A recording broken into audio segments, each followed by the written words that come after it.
नमस्कार, स्वागत है आपका एक बार फिर से। इस वक्त की बहुत बड़ी खबर आपको हम लगातार बता रहे हैं। सीएम त्रिवेंद्र सिंह रावत ने अपना इस्तीफा दे दिया है। राजभवन पहुंचकर अब से कुछ ही देर पहले सीएम रावत ने अपना इस्तीफा राज्यपाल को सौंप दिया है और इसके बाद वो खुद मीडिया के सामने आए। इस बात का ऐलान उन्होंने खुद किया और कहा कि मेरे लिए यह स्वर्णिम काल था जब हम देवभूमि की सेवा का मुझे मौका मिला, पार्टी ने दिया। कल दूसरी बड़ी खबर यह है कि कल विधायक दल की बैठक होगी जिसमें नामों का ऐलान होगा, लेकिन संकेत मिला इसी मंच पर जब सीएम ने अपने इस्तीफे का ऐलान किया। वहां पर बंशीधर भगत के साथ में थे धन सिंह रावत। ये तस्वीर देख रहे हैं आप, तो क्या धन सिंह रावत ही होंगे अगला चेहरा? ये भी तस्वीर बहुत कुछ कहानी कह रही है। इस्तीफे के बाद प्रेस कॉन्फ्रेंस किया, बताया, लेकिन बोले 4 मिनट भी नहीं। 4 साल के सीएम रहने के बाद सीएम रावत, जवाब पूछा गया कि क्यों इस्तीफा उन्हें देना पड़ा है, क्यों यह बदलाव बीजेपी कर रही है, तो जवाब के लिए कहा कि दिल्ली जाइए और कल नए नाम का ऐलान होगा। तो कौन होगा चेहरा, क्या है समीकरण, यह भी साफ होगा। लेकिन बड़ा बदलाव उत्तराखंड की राजनीति में 4 साल के कार्यकाल पूरा होते होते त्रिवेंद्र सिंह रावत की छुट्टी। कहा जा रहा है, अंदर खाने जो बातें उभर कर सामने आती रही हैं कि पार्टी के ही कई विधायक मंत्री नाराज थे सीएम के कई फैसलों से, दिल्ली में कैंप कर रहे थे सीएम के खिलाफ। और तो दूसरी तरफ कई संत के भी नाराज होने की बात कही जा रही थी। सुनिए क्या कहा सीएम ने इस्तीफा देने के बाद। लंबे समय से राजनीति में काम कर रहा हूं, राष्ट्रीय स्वयंसेवक संघ से और प्रचारक के नाते, भारतीय जनता पार्टी के संगठन महामंत्री के नाते, और विगत लगभग 4 वर्ष से पार्टी ने मुझे मुख्यमंत्री के रूप में देवभूमि उत्तराखंड में सेवा करने का मौका दिया। ये मेरा परम सौभाग्य रहा है और मैं कहूं कि मेरे जीवन का ये स्वर्णिम अवसर मेरी पार्टी ने मुझे दिया। एक छोटे से गांव में जहां आज भी 7-8 परिवार रहते हैं, उस गांव में मैंने जन्म लिया, एक सैनिक के परिवार में जन्म लिया और पिताजी पूर्व सैनिक थे। कभी कल्पना भी नहीं की थी कि पार्टी मुझे इतना बड़ा सम्मान देगी, सोच भी नहीं सकता। लेकिन भारतीय जनता पार्टी में ही ये संभव था कि एक छोटे से गांव के, एक छोटे से अति साधारण परिवार के एक पार्टी के कार्यकर्ता को पार्टी ने इतना बड़ा सम्मान दिया और 4 साल मुझे सेवा करने का मौका दिया। पार्टी ने विचार किया और संयुक्त रूप से, सामूहिक रूप से ये निर्णय लिया कि मुझे अब किसी और को ये मौका देना चाहिए। 4 वर्ष में आज कितना तारीख है? आज 9 तारीख, 9 दिन कम रह गए 4 वर्ष पूरा होने में। तो ये इतना मौका मुझे दिया है। मैं प्रदेशवासियों का भी बहुत धन्यवाद करना चाहता हूँ, विशेषकर जो हमने स्वरोजगार के क्षेत्र में महिलाओं के उत्थान के लिए, उनके सशक्तिकरण के लिए, बच्चों की शिक्षा के लिए, किसानों के लिए, तमाम जो हमने यहाँ पर नए नए कार्यक्रम दिए। ये 4 वर्ष का मौका अगर पार्टी मुझे नहीं देती तो इन योजनाओं को मैं नहीं ला सकता था। महिलाओं का पति की पैतृक संपत्ति में खातेदार के रूप में उनकी हिस्सेदारी और एक घसियारी कल्याण योजना, मुख्यमंत्री घसियारी कल्याण योजना, जो उत्तराखंड जैसे पर्वतीय राज्य के लिए एक अति संवेदनशील पहल है सरकार की। अब जिनको भी कल दायित्व मिलेगा वो उसका निर्वहन करेंगे। मेरी उनके लिए बहुत शुभकामनाएं हैं और मैं अभी माननीय राज्यपाल को अपना त्याग पत्र सौंप करके आ गया। और इस्तीफा देने के बाद त्रिवेंद्र रावत की बड़ी बातें जो अगले सीएम के लिए उन्होंने कही कि शुभकामनाएं, बहुत बहुत शुभकामनाएं, छोटे से गांव से मैं निकल कर आया। एक कार्यकर्ता को इतना बड़ा सम्मान सिर्फ बीजेपी ही दे सकती है। कभी कल्पना नहीं की थी कि सीएम बनूंगा। बीजेपी ने मुझे बहुत कुछ दिया। 4 साल तक राज्य की सेवा का, देवभूमि की सेवा करने का मौका दिया। सामूहिक रूप से ये फैसला लिया गया है कि कमान किसी और को सौंपा जाए, मैं किसी और को अब मौका दूं। 4 साल पूरा होने में महज 9 दिन ही कम रह गए थे। यह भी कहा कल इस बात का फैसला हो जाएगा कि अगला सीएम कौन होगा। तो जो बड़ी बातें हैं, जो बातें कही हैं सीएम रावत ने, वो आप सुन रहे थे। दीपांकर बात हमारे संवाददाता मेरे साथ जुड़े उसी जगह पर है। दीपांकर, जहां अभी ये ऐलान हुआ है और वहीं आवास है सीएम का, जहां कोई आज तक एक बार सीएम बना तो 5 साल नहीं पूरा कर पाया। दीपांकर, जो आप तस्वीरें दिखा रहे थे, मुझे तो लगता है कि अगला चेहरा जो भी होगा, और बहुत हद तक धन सिंह रावत का नाम आ रहा है, अभी मंच पर भी थे, आपको भी लग रहा है क्या ऐसा क्यों था कि एक तरफ सीएम रावत थे, बंशीधर भगत थे और धन सिंह रावत थे? क्या वो इस आवास में आएंगे? बिल्कुल बिल्कुल अजय, सबसे बड़ा सवाल यही होगा कि जो एक अपशकुन माना जाता है, जो एक अंधविश्वास है इस आवास को लेकर जुड़ा हुआ, कि जो इस आवास में आया वो मुख्यमंत्री अपना कार्यकाल पूरा नहीं कर पाया। ये से लगभग 2 दीपांकर, एक तस्वीर के बारे में हम जरूर बताना चाहेंगे। यही वो तस्वीर है जो राज्यपाल बेबी रानी मौर्य को इस्तीफा देते हुए सीएम की ये तस्वीर, स्टिल फोटोग्राफ जो लिया गया अंदर से, अब जारी किया गया है राजभवन से, वो तस्वीर आपके सामने है आधिकारिक रूप से, जिसका ऐलान कर चुके हैं अब खुद त्रिवेंद्र सिंह रावत कि वो मुख्यमंत्री पद से इस्तीफा दे चुके हैं। और इस्तीफा देने की घड़ी की वो तस्वीर, इस्तीफा सौंपते हुए राज्यपाल बेबी रानी मौर्य को। तो अब तक सीएम थे, अब एक आम कार्यकर्ता बीजेपी के बन चुके हैं त्रिवेंद्र सिंह रावत। ये बात वो खुद भी कह गए। दीपांकर, ओवर टू यू, आप बता रहे हैं ये कैसे सिक्का बदला, पलक झपकते ही यहां पर त्रिवेंद्र सिंह रावत।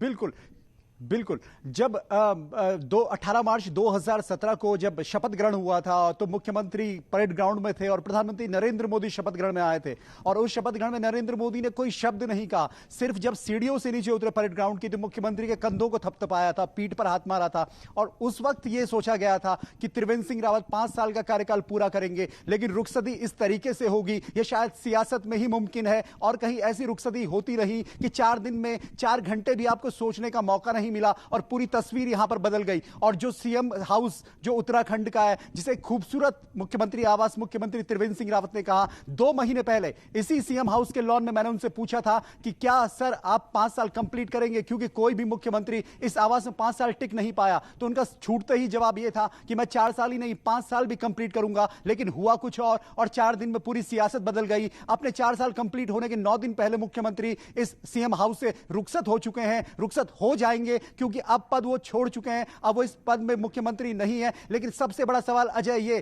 कि मुख्यमंत्री त्रिवेंद्र सिंह रावत एक्टिव पॉलिटिक्स में क्या बीजेपी के अभी रहेंगे? जी, वो एक्टिव पॉलिटिक्स। और दूसरी बात ये कि जो नया मुख्यमंत्री होगा, क्योंकि त्रिवेंद्र सिंह रावत विधायक अभी भी है, तो त्रिवेंद्र सिंह रावत की भूमिका अब अगली गवर्नमेंट में क्या होगी, सबसे बड़ा सवाल है। मेरे साथ इस वक्त भारती सकलानी है जो राजभवन पर मौजूद थी, उनसे जानते हैं कि राजभवन पर कितनी देर का क्या कुछ सियासी घटनाक्रम रहा। भारती, किस तरह घटनाक्रम राजभवन के आसपास रहा? देखिए, आज सुबह से पूरा गहमी गहमी वाला माहौल वहां पर बना हुआ था, गहमा गहमी थी सुबह से ही दीपांकर, जैसा कि आप सब देख भी रहे थे। लेकिन जो पूरा खेल हुआ है वो 15 मिनट के अंदर यहां पर हुआ, जब हरवंश कपूर जो कि कैंट विधायक हैं, धन सिंह वहां पर पहुंचे, इसके अलावा मेयर सुनील उनियाल गामा वहां पर पहुंचते हैं, मेयर ऋषिकेश भी वहां पर पहुंचती है, और CM Trivendra Singh Rawat back gate से पहुंचते हैं राजभवन के अंदर। 2 मिनट में वो अपना इस्तीफा जो है वो सौंपते हैं गवर्नर को। गवर्नर वहां पर उनका इस्तीफा एक्सेप्ट करती हैं और 24 घंटे के लिए कार्यवाहक सीएम के तौर पर अब काम करेंगे सीएम त्रिवेंद्र सिंह रावत। दीपांकर, यानी कि कल विधानमंडल दल की जब बैठक होगी सुबह 10 बजे, उसके बाद पूरी स्थिति क्लियर यहां पर हो जाएगी कि कौन अगला सीएम होने वाला है। तो बिल्कुल अजय, अब जो सबसे बड़ा सवाल होगा वो ये कि 57 विधायकों जो अभी हैं, जिसमें 56 विधायक हैं, उसमें सुरेंद्र सिंह जीना जो सल्ट पर उपचुनाव होना है, 56 विधायक किस नेता को अपने विधायक दल का नेता चुनेंगे? मुख्यमंत्री त्रिवेंद्र सिंह रावत जो अब मुख्यमंत्री नहीं है, इस्तीफा दे चुके हैं, उनकी भूमिका क्या होगी? किस चेहरे को दीपांकर मुख्यमंत्री बनाएगी? तय हो चुका मुख्यमंत्री जी नहीं, अभी चुनना बाकी है, चुना जाना बाकी है, या तय हो क्या जा चुका है? चलिए अनुपम त्रिवेदी से, अनुपम भी जुड़ गए हमारे साथ, राजनीति उन्हीं से मैं पूछ लेता हूं। अनुपम, तो ये जो अब सवाल अगला है, इस तस्वीर के बाद जो अब आधिकारिक रूप से हमारे सामने है, सीएम का इस्तीफा सौंपते हुए खुद ऐलान भी कर चुके हैं, वो अगला चेहरा कौन होगा? देखिए अजय, अगला चेहरा कौन होगा ये एक अपने आप में अभी भी मिलियन डॉलर क्वेश्चन है। और कुछ कुछ जो संकेत मिल रहे हैं, जैसे हम भी लगातार दिखा रहे हैं, 4-5 नामों में जिस तरीके से लगातार बातचीत चल रही है और प्रोबेबल छांटे जा रहे हैं, लेकिन उसमें जो मैंने पहले भी एक बात कही, उसमें ये चीज़ बड़ी महत्वपूर्ण होगी कि अगर किसी मौजूदा सांसद को आप चीफ मिनिस्टर बनाते हैं तो उसके साथ वो सीट खाली होगी, चुनाव कराने पड़ेंगे, वो एक बड़ी एक्सरसाइज हो जाएगी। तो जाहिर तौर पे विधायकों में से अगर किसी को बनाते हैं तो एक आसान होता है। और इसमें दूसरी सबसे महत्वपूर्ण बात जो दीपांकर जिस तरफ के और इशारा कर रहे थे कि अब इनका कहाँ से इनको प्लेस करा जाएगा, क्या काम सौंपा जाएगा त्रिवेंद्र सिंह रावत को। जहाँ तक हमारे सूत्रों की खबर है, इनको कहीं संगठन में लाया जा सकता है, कोई महत्वपूर्ण पद दिया जा सकता है ताकि उनको ससम्मान विदाई दी जा सके, उनका कहीं पर उपयोग करा जा सके। पहले भी ये झारखंड के प्रभारी रहे हैं, उत्तर प्रदेश में जब अमित शाह बीजेपी के प्रभारी थे तो उनकी टीम में त्रिवेंद्र सिंह रावत रहे हैं। तो अभी तक जो खबर आ रही है कि संगठन में कहीं इनको एडजस्ट किया जा सकता है।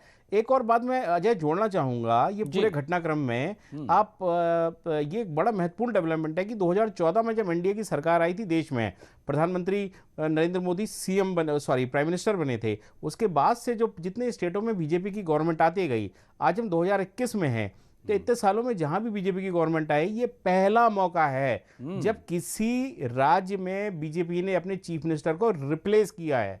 ये बहुत महत्वपूर्ण बात है, इसीलिए इसको समझना बड़ा जरूरी है। बीजेपी सारे अपने चीफ मिनिस्टर के साथ गई जी। देखिए अब हरियाणा में देखिए, मनोहर लाल खट्टर का कार्यकाल बहुत खराब रहा था, ऐसी रिपोर्ट्स थी, बहुत वहां असंतोष था, तब भी बीजेपी ने उन पर भरोसा जताया। कई ऐसे एग्जाम्पल्स हैं, झारखंड में भी ऐसा ही था, रघुवर दास को नहीं बदला किया। जी जी जी। तो आप अनुपम आप ये हमें जरा समझाइए, ये इस वक्त लोगों के मन में ये बड़ा सवाल होगा कि पिछले कुछ दिनों में जो अखबारों में लिखे गए जो खबरें गाहे बगाहे निकल कर आती रही कि कभी सुब्रमण्यम स्वामी पहुंच गए, उन्होंने केस कर डाला, देवस्थानम बोर्ड आपने क्यों बनाया, संत नाराज हो गए, कुंभ को लेकर बैठक हुई तो संत नहीं पहुंच रहे थे उस बैठक में, तो क्या संतों की नाराजगी भारी पड़ गई या विधायकों की खेमीबंदी ने डुबो दिया सीएम रावत को? क्या वजह सबसे बड़ी बनी या सारी वजह बन गई? नहीं अजय, ये सारी वजह ही रही मुझे लगता है, छोटी छोटी। जैसे देवस्थानम बोर्ड की आपने बात कही, जो उत्तराखंड से जुड़ा है, जो बद्रीनाथ, केदारनाथ, यमुनोत्री, गंगोत्री आता रहा है, उनको पता होगा आस्था के कितने बड़े स्थल हैं। इनको जब बोर्ड बनाने की बात हुई तो चर्चा ये छिड़ी क्या जो हक हकूक हैं लोगों के, जो पंडित पुरोहित जुड़े हुए हैं सदियों से उनके साथ, जनरेशनों से, उनके छिन जाएंगे, एक नई व्यवस्था आएगी। सरकार क्यों इन पे कंट्रोल करना चाहती है? सुब्रमण्यम स्वामी का आपने जिक्र किया, वो तो इस मुद्दे को लेकर कोर्ट में चले गए थे और लगातार वो अभी भी लीगल बैटल जारी है, तो उससे बहुत सरकार की बदनामी हुई थी, ये मानना हमें पड़ेगा। उसके बाद जो अलग जो कुंभ का मसला है, कुंभ के मसले में ये बात बार बार आई, जब उत्तर प्रदेश में माघ मेला लग सकता है, वहाँ पर बिना किसी रेस्ट्रिक्शंस के साथ साधु संत वहाँ आ रहे हैं, उनके फॉलोअर्स आ रहे हैं, जो कुंभ, जो इतना बड़ा कुंभ का आयोजन है, तो उसमें इतने रेस्ट्रिक्शंस क्यों लगाए जा रहे हैं? कोविड जरूर एक रीज़न उसमें सरकार ने दिया है, लेकिन ये सब सवाल बने, पॉलिटिकल सवाल बने, और विधायकों के अपने इशू थे। मंत्रिमंडल में जगह खाली थी, वो नहीं भरी गई, कितने बार कहने के बाद भी सीएम ने खुद कहा कि मैं भरने जा रहा हूँ, वो नहीं हो पाया। तो ये सब छोटी छोटी चीज़ें हैं। ये एक बड़ा, मुझे लगता है एक बड़ा, जैसे अंग्रेजी में कहते हैं स्नोबॉल होना, कि इस तरीके से एक बड़ा जो है एक बवाल में तब्दील हो गई है। लास्ट में जब ये हुआ कि मुख्यमंत्री को जाना पड़ा अजय, क्योंकि सवाल सत्ता का है, सवाल अगले चुनाव का है, सवाल चुनाव में फिर जनता के बीच जाने का है। तो क्या कह रहे हैं दुष्यंत गौतम, प्रभारी हैं उत्तराखंड बीजेपी के, यह भी सुनिए। उत्तराखंड के मुख्यमंत्री त्रिवेंद्र सिंह रावत ने इस्तीफा दे दिया है और बस अब कुछ ही देर में दुष्यंत गौतम जी दिल्ली से देहरादून के लिए रवाना हो जाएंगे। नए मुख्यमंत्री का चुनाव कैसे होगा, इस विषय पे बात करने के लिए हमारे साथ दुष्यंत गौतम जी मौजूद हैं, उन्हीं से बात करेंगे। सर, इस्तीफा हो गया, अब नए मुख्यमंत्री का चुनाव कैसे? सुबह 10 बजे विधायक दल की बैठक होगी और विधायक से चर्चा होगी, जो निर्णय होगा केंद्र को अवगत कराया जाएगा, केंद्र जिस पर सहमति देंगे उसको शपथ दिलाई जाएगी। सर, सुबह भी हमने आपसे बात की थी तो आपने कहा था all is well. All is well है, अभी वेल ही है, हमें तो कोई समस्या नहीं है कोई भी। सुबह वेल था, अभी वेल है। अब त्रिवेंद्र रावत जी पहले एक स्टेट देख रहे थे, अब केंद्र को देखेंगे। तो अब उनको केंद्र में लाया जाएगा, बड़ी जिम्मेदारी दी जाएगी, इसीलिए इस्तीफा लिया गया है। उनके अनुभव का, सरकार का और संगठन का पूरा लाभ सरकार अपना नेतृत्व लेगा। सर, कब तक नए मुख्यमंत्री का जो नाम है वो जनता को पता चल जाएगा? जब तक विधायक निर्णय नहीं करेंगे। सुबह तो आपने कहा सुबह बैठक हो हाँ, सुबह विधायकों की बैठक होगी, उसके बाद निर्णय उम्मीद होगा। करें कि कल शाम तक नए मुख्यमंत्री का नाम आ जाएगा। आ जाना चाहिए। आ जाएगा तो दिल्ली में अनाउंस करेंगे सर, दिल्ली में आके, या बैठक वहीं पर हो जाएगी और वहीं पे अनाउंस बैठक के बाद में हम केंद्र को अवगत कराएंगे, केंद्र जैसे हमें बताएगा, आदेश देगा, वैसे करेंगे। शुक्रिया सर न्यूज़ 18 से बात करने के लिए। तो सुना आपने, ये थे दुष्यंत गौतम, जिनका साफ कहना था कि त्रिवेंद्र सिंह रावत का जो इस्तीफा हुआ है उनको एक बड़ी जिम्मेदारी हम यहाँ केंद्र में देंगे, और साथ ही जल्द ही, और उम्मीद की जा रही है कि कल शाम तक उत्तराखंड के नए मुख्यमंत्री का जो नाम है वो जनता के सामने आ जाएगा। कैमरा पर्सन गौरव गिरी के साथ प्रीति श्रीवास्तव, न्यूज़ 18 दिल्ली। तो दुष्यंत गौतम की बातों से बड़ी बात निकल रही है कि केंद्र में बड़ी जिम्मेदारी दी जाएगी अब त्रिवेंद्र सिंह रावत को। दीपांकर, आप जो सवाल पूछ रहे थे, अनुपम जिसका जिक्र कर रहे थे, मैं आप लोगों से पूछूंगा कि क्या अब केंद्र की तरफ, दिल्ली की तरफ कूच करेंगे इसके बाद त्रिवेंद्र सिंह रावत, तो फिर क्या हालात बनेंगे सियासत के? बीजेपी उत्तराखंड में लौटते हैं कुछ ही पलों में, बड़ा बदलाव, सीएम ने दे दिया इस्तीफा, अगला चेहरा कौन?